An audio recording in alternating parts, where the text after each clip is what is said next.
What up, y'all? You tuned in to the 52 Scott Podcast. Welcome to this edition of Black Friday. I'm your host, Slash, and with me I got Comedian 96, K Money, and Freddie G. Together, we the Mind of Men. Don't forget to like and subscribe, plus follow us on Twitter, 52 Scott Podcast, on Instagram and Facebook, the 52 Scott Podcast. All right, and welcome back to Black Friday. So today we're going to be talking about black families inheriting ancestral land, meaning that this land was in their family for, a long time. Their ancestors actually own the land, and some sort of way, it's passed down through the family, and how the value of the land is still, valued at that. So basically in North Carolina, there's a family that owns a big piece of land, 60 acres, and it's one house that sits on this on these 60 acres. Well, before then, this family, their family really owned like 100,000 acres of land, but just over the years and years and years, how developers have taken some of that land, which I'm sure this happens to more than just this family, the Smiths, because a lot of people now are trying to figure out how to protect the land and be able to use it for wealth purposes now, rather than being pushed out, of the actual piece of land and the amount of it by the government, and, the way they, I guess, draw up these contracts and stuff that they do. Well, anyway, this Smith family says that they're not going to sell their land. They have no idea, no thought of it, and different developers have came to them with, offers. Mm-hmm. We're gonna offer you 400,000, whatever the number is, and they say no, we're not interested in selling. So I think that's a good idea, and if any of y'all are family members that have stake in land, I would suggest, your listeners to look into how to keep the value of the land in the family, because there's ways that, these developers come and they get you out of it. So what they'll normally do is the developer will get at one person in the family and say, hey, sell me your share of the property that you own. And it's not saying that it's the actual piece of land. It's just, you invested in. So one family member will sell. Well, depending on how many family members they can get to sell, now they own just as much of the land that the family owns. Mm-hmm. Right. Now they can call more of the shots, and now they can push more of the other family out of the whole property, period. So it's so many things that they're doing, and black families are trying to learn how to keep that, because these people, the developers, they'll come and buy the land and then they'll sell it for a higher cost. So they profiting off your land that belong to your ancestors, and they've been doing it for years and years and years and years. So we trying to learn how to keep our investment, per se. Yeah. Let me share a true story. So there's someone that I know, and that person that I know, they had land in Simonton, Texas. Mm-hmm. Mm. Now, Simonton, Texas is, if you take the West Park Tollway all the way out until it ends, you're going to run into Fulshire. Right. And then you're going to run into Simonton. Right. Oh, okay. So they had land in Simonton, Texas, but they didn't know that they had land in Simonton, Texas. This person that I know, right? Uh-huh. They didn't know that they had land in Simonton, Texas. Right. So once there were some developers out there, and this story I'm telling you happened about 5 years ago. Right. No, less than 5 years ago. Mm-hmm. Probably about 3 years ago. Okay. And so these developers, they were building like all kind of houses or whatever the case may be. So they had some genealogy people get in contact with family members that own that land. So once they got in touch with the family members that own that land, come to find out, you know, a lot of them died off, but then it passes on to their kids. Then their kids die off, then it passes on to kids. Right. So you get all the way down to the great grandkids, right? And so once it got down there, this person that I know, they ended up being their family member. Their family was small, and so they like the spokesperson for their family. And so that person, my friend, was actually trying to get the family members to keep the land, keep the land, because other family members that they didn't even know that they were related to. They didn't even know it was related. They had been selling their portion of it off. Okay. Exactly. And so the land was getting smaller and smaller and smaller and smaller. Right. So my homeboy, he was like, man, we got this land, and I can't get my people to keep it. I keep telling them to keep it, but they want to sell it. Right. And so, man, what he ended up doing, man, is he has some relatives, his uncles and aunts and stuff. They getting Social Security, and they didn't want to ruin their Social Security because if they sell that land, it's gonna mess up the Social Security. Right. So he had them. All of his family members, it wasn't very many of them that was entitled to that portion of the land. He had them give their share to him as a gift. They gifted it to him. Tax free. And then no tax. No, they gifted it to him, but he had to agree to sell off all of the land so they can get their money. And so Social Security won't come get their money. So he was reluctant about selling his portion. But they gifted it all to him. He ended up selling the land, getting the money, and splitting it with the family. But he hated to do that. He hated to do that. Yeah, because later on, because that's you're right about that. I know the show is about keeping the land, but I do know a couple that actually they go out, try to find cheap pieces of land where they kind of sort of like a prediction in the future, they're going to build something right here. Right. So they'll go buy a piece of land, might be in the middle of nowhere, but some action's coming here eventually, maybe a few years down the line. So they will get it for cheap, and then they actually bought a piece of land literally right outside of Sugar Land, bought it for $40,000, but they profited $270,000 for that same piece of land. So that was a come up. So in trying to prevent these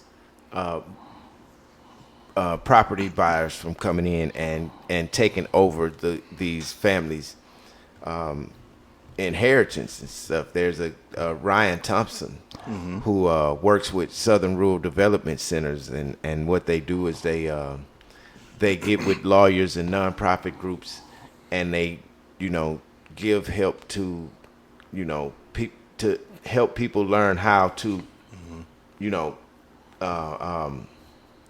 keep their ownership to the property rather than letting these developers come and take it. So he's doing something good for people, and I think it's best to get whatever kind of information you can get on this. If you have a family and y'all have land and it's a lot of y'all involved, because you need to know how much of that land is actually yours, because a lot of people are going to court and saying, hey, this was my piece of land, and they losing these cases and not getting nothing because they not protecting it the proper way. But and what they're saying is, once it gets down, like Freddie G was saying, down to the grandkids, great grandkids, well, the percentage that they own is so small, and then it's hard to find out the full ownership of the property because it's all broken up through years and all of this stuff. So that's how it's easy for these developers to come and take over. But somewhere there's got to be training for people that have these situations to know how to save, and keep this stuff and use it for profit rather than lose it from not knowing what's really going on real estate and property and stuff like that. So I mean, I would learn it.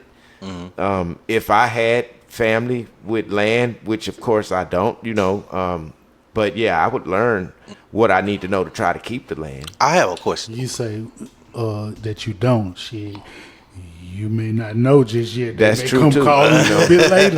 That may be true. You may not know. Never know. And that could be true. But again, if I knew that I did, man, I try to get all kind of information on that, because from what I was reading from this particular article, man, the way they are, it's so sneaky.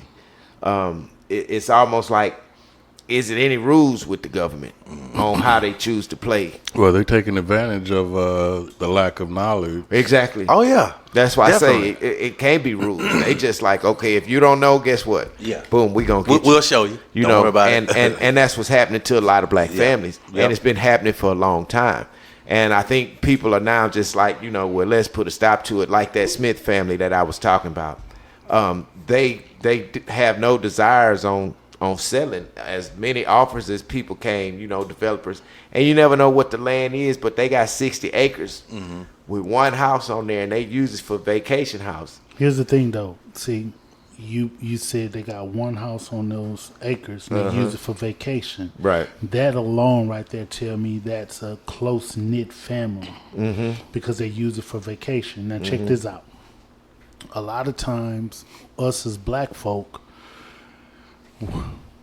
we broke, and you can't get everybody on the same page all the time, Right. because other people want to sell their portion off. Oh, right. And it's hard, man. It's hard. And Yeah. it could be just like my partner. I was telling y'all the story about my partner. It could be one person that's kind of educated a little bit on it. Right. But trying to convince the other family members to hold on, especially when those family members need money right now, Right. that's the hard part. And see, it's so crazy because most family members, and this happens sometimes, the land that they do own, they end up moving on the property. But here's the thing. If it's too many separate people that own that property, you can't build on it. So if you build on it, now it's like saying, okay, you're trying to use it as collateral, and that's what they won't let you do. They won't let you use the whole piece of property as collateral. So they forcing these people, if you're going to live on this property, you're going to have to live in a trailer home. And that's so crazy to me, because what they saying is don't build on the property. I guess it lessens the value Yeah, because it's too many people what they're involved. gonna do is all of the land that they bought up around it. All that does is just runs the taxes up on the land. Right. By And the- building on it. Yeah. All of the people around that they've already sold, right? And so by the time you do say, you know what, I'm gonna hold on to my little portion, Right. but all of your other family members and sold around you, and whatever those buyers do with that land that they've bought and developed around there, Right. they'll build around it until the property tax go up so high that you can't even afford You it. can't afford it. They done You push you can't out even, now. they done push you out. Yeah. That's what they do. They doing that in 3rd Ward. Yeah, and- exactly. And 4th Ward. And that's And what, all of these near areas. so that's what worries me about, especially 3rd Ward, right? So those houses weren't worth what they worth now, and people are only getting older. If they're on set incomes, and now you got property taxes that's $10,000 a year, because the homes that would normally valued at $100,000 are now valued at $1 million now because of the upgrades. What do we do? I mean, if you got people on set incomes, nobody gonna be able to afford no $10,000, $12,000 tax yearly tax on a house. And normally taxes used to be like what, anywhere between $1,000 to $4,000. Freddie G, if I'm not mistaken, somewhere in that range yearly, $1,000 to $5,000, $1,000 to $6,000. Well, it depends on where you stand. The way you stand, Yeah, yeah, it depends on where you stand. Look at it this way. When you think of 3rd Ward and 4th Ward, you think of 3rd Ward and 4th Ward of old. Right. You think of the shotgun houses and all of that. Right. Right. But the land itself hasn't changed. Right. It's still the same land. Yeah. They're just tearing down and building new. Right. So the materials in which they're using to build these new apartment lofts and luxury apartments and all of that stuff, it costs. I know. So that's bringing up the property value around in those neighborhoods. Right. So now when we look at like, man, they making it so high to live there and forcing people out, that's because we have the mindset of the third ward of old. Now, if it's somebody that's new that never lived in Houston, Yeah. and they come and they see the prices of these apartments or whatever the case may be, and all of that new stuff there, they're gonna be like, okay, well, this is reasonable. This is reasonable, but we're stuck in the mindset of the third ward of old. I know. and I mean, but that's natural. That's that's just like, damn. I'm more concerned about the people that have been there, right? And already bought their houses. They already paid them off. Now their taxes, they've been used to I can tell you, 2,000-3,000. Now it's 10,000-12,000 I can tell you right now, taxes. my taxes from when I bought my house is much more than what it was, much more now than what it was when I originally bought my house. Exactly. So taxes It's gonna going go up. Yeah, and that's what I was thinking about people as you get older. You gotta think if you're look at it this way. Uh-huh. I understand what you're saying, right? Yeah, because you're getting older. Now, once you're getting older, you might not be working anymore. Yeah, but I your get it. taxes are still going up. I get and it. now your income is set, but your taxes is steady But check going it out. up. It's always been that way. Yeah. Yeah, that's true. Always. Yeah.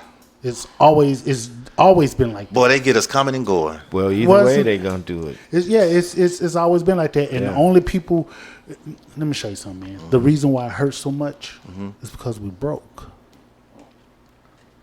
We broke.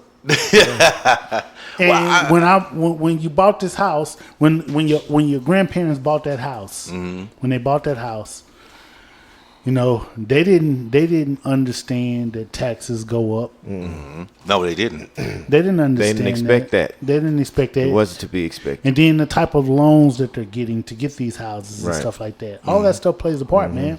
Yeah, And then they get the building around it. Yeah. So Stuff changes. That's true. And see, it's the same with just the land itself. The taxes are very important, and the first step to being able to keep your land and make this land be profitable to you is to actually each member that's involved in ownership of this property, whether it's the grandkids, great grandkids, well, all of them are there's a certain amount of taxes need to be paid for each percentage of that land, and the only way to protect it is each one of those people are paying taxes on this property.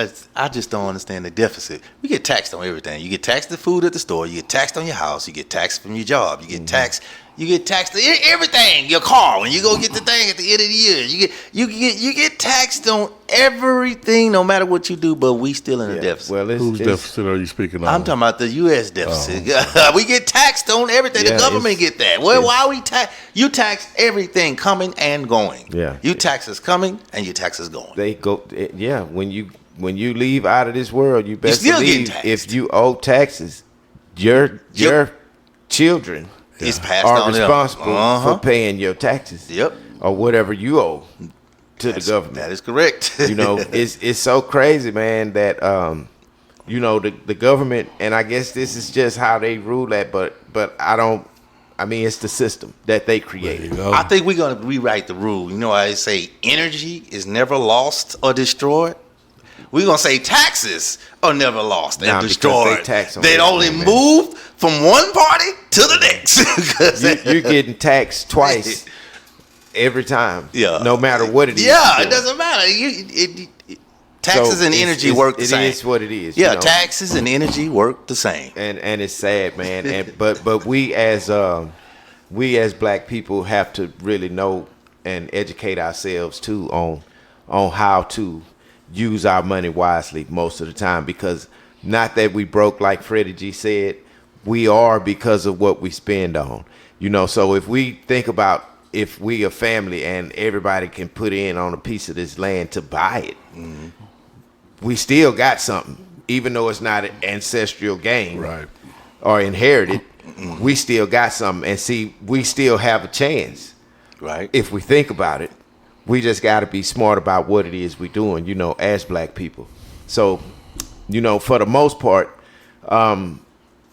if you have any family members that need that type of information, just try to find and research as much information as you can on being able to own your property and where it makes investment for you rather than a big company coming and buying it and building on your establishment. And building on your land and creating establishments and creating money from that. So don't let that happen. Now, this brings me to my black fact that you can't take back. My black fact this week is going to be Marcus Garvey. Now, he was a Jamaican political activist. Back in 1880, he was born in 1887, and he died in 1940. But he was also the founder of the first President General of Universal Negro Improvement Association and Africa Communities League. So shout out to Marcus Garvey. He passed, but I think this was one of the greatest black leaders, being that he was, the meaning of black, what he was teaching people, they started naming it Garvism. So shout out to Marcus Garvey. I think very important black man to the black community. Done a lot for us. Y'all come back and check us out next week. Peace. So that's going to do it for this episode of Black Friday. Hit that like button and subscribe. Follow us on Instagram and Facebook, The 52 Scott Podcast. On Twitter, at 52 Scott Podcast. Check us out on Monday for Music Mondays. See y'all then.